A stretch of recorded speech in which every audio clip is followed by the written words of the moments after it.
O Banco Master, em meio a uma crise de credibilidade, consultou o escritório de advocacia Barsi de Moraes sobre o risco de captação de recursos via fundos previdenciários. Um parecer de julho de 2024, assinado por advogadas do escritório, incluindo filha e uma cunhada do ministro, atestou a aptidão do banco para captar esses recursos, mas alertou para o risco de corrupção e conflito de interesses. Vale lembrar que o escritório da família Moraes recebeu mais de 80 milhões de reais do Master por serviços de compliance. E mais, ainda impera o silêncio do contrato de 129 milhões de reais entre Viviane Barsi e Daniel Vorcaro. Fabi Barroso, mais um capítulo então dessa história do Banco Master. Nós temos agora aí esse parecer que foi emitido pelo escritório alertando para alguns riscos de corrupção em relação ali a uma iniciativa, uma ação que o banco queria tomar. Parece piada, mas pena que não é, né? Então, nós temos aí um parecer emitido pelo escritório Barsi de Moraes, o escritório da Vivi Barsi, esposa aí do Moraes, e dizendo, né, sobre a captação de fundos e sobre possível corrupção. O problema aqui são dois, né? Primeiro que nós sabemos montante que foi pago, 129 milhões de reais, um parecer meramente consultivo, não preciso nem dizer que jamais custaria, né, nem nada parecido com isso, nem se somaria, né, algo que o escritório faz, sim, mas o preço, né, não dá nem para mensurar aqui em comparação a esse, equiparar em relação a esse. E outra questão que fica esse parecer foi emitido, de fato, um parecer jurídico para ser obedecido, respeitado, avaliado, analisado, ou foi um parecer para dar legitimidade a certas operações que o escritório estava fazendo, supostamente como tráfico de influência do próprio ministro Alexandre de Moraes? Isso é controverso, que eu estou dizendo, e deveria haver investigação, e nós aqui, como população brasileira, deveríamos ter essa resposta.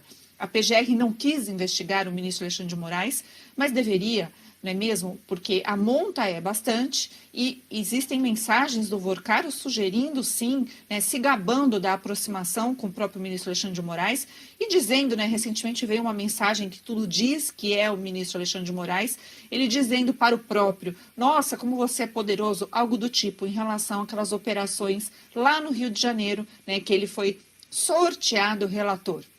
Então, era preciso verificar também o que acontece com esse parecer, né? Se foi um parecer meramente para inglês ver. Só que o problema é que os ingleses parecem que agora estão vendo mesmo.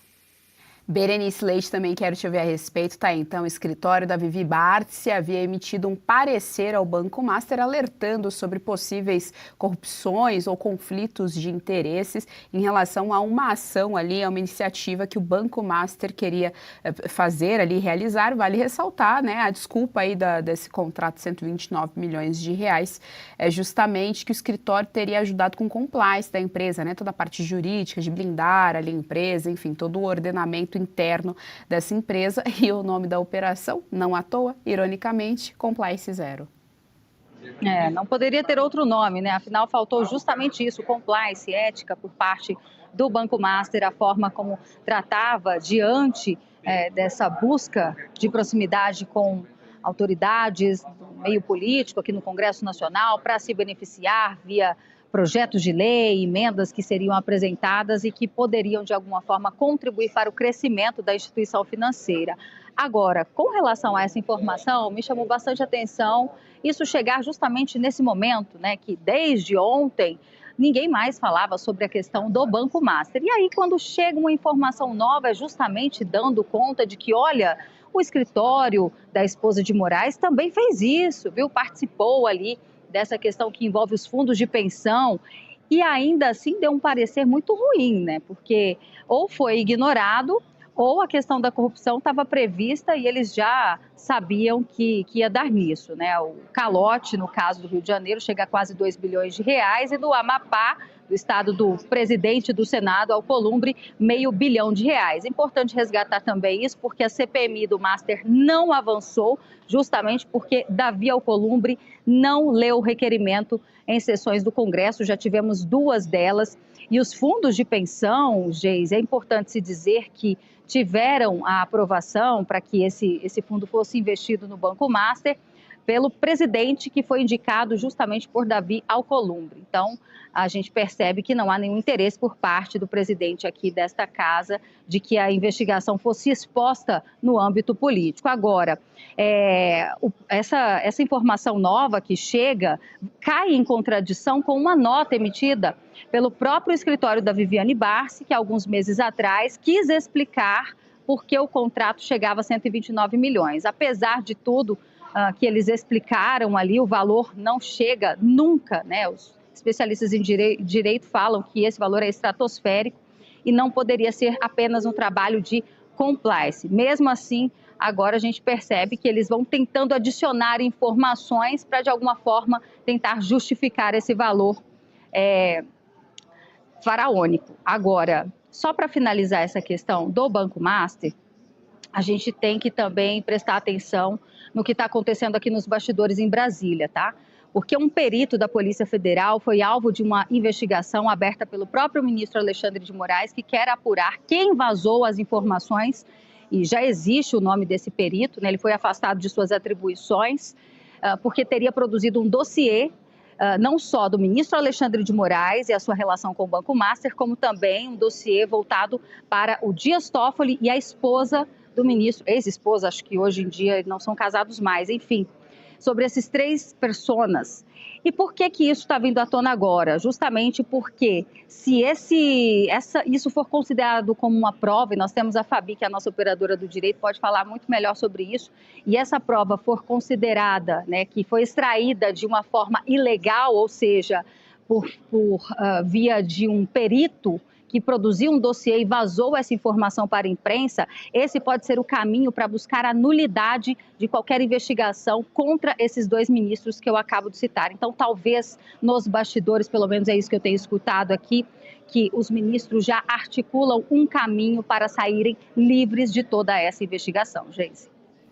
Fabi Barroso, você foi chamada, hein? A gente quer te ouvir aqui a respeito, operadora do direito, por favor, Fabi. Né?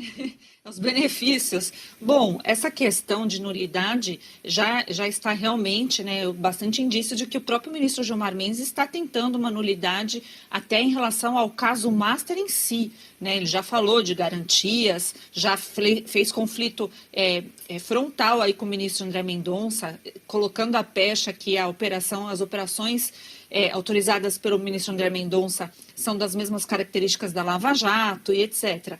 E em relação aos ministros, sim, isso é sempre possível. No entanto, se a Polícia Federal tiver, de fato, subsídios importantes e apartados dessa informação que veio aí desse fiscal, é possível fazer essa investigação e creio que as provas produzidas, e devem ter provas sobradas, espero eu, para que se conclua futuramente, né, um processo, inclusive de impeachment. Né? Nós aqui sonhamos com o processo de impeachment no ano que vem, e se isso for pautado, lembrando que isso é julgado pelo Senado Federal e as provas são apresentadas lá. Aí eu não sei se vai dar para cavar essa nulidade aí, que sim, com toda certeza os ministros já estão reverberando isso pelos bastidores, porque é isso que eles fazem, manutenção no próprio poder.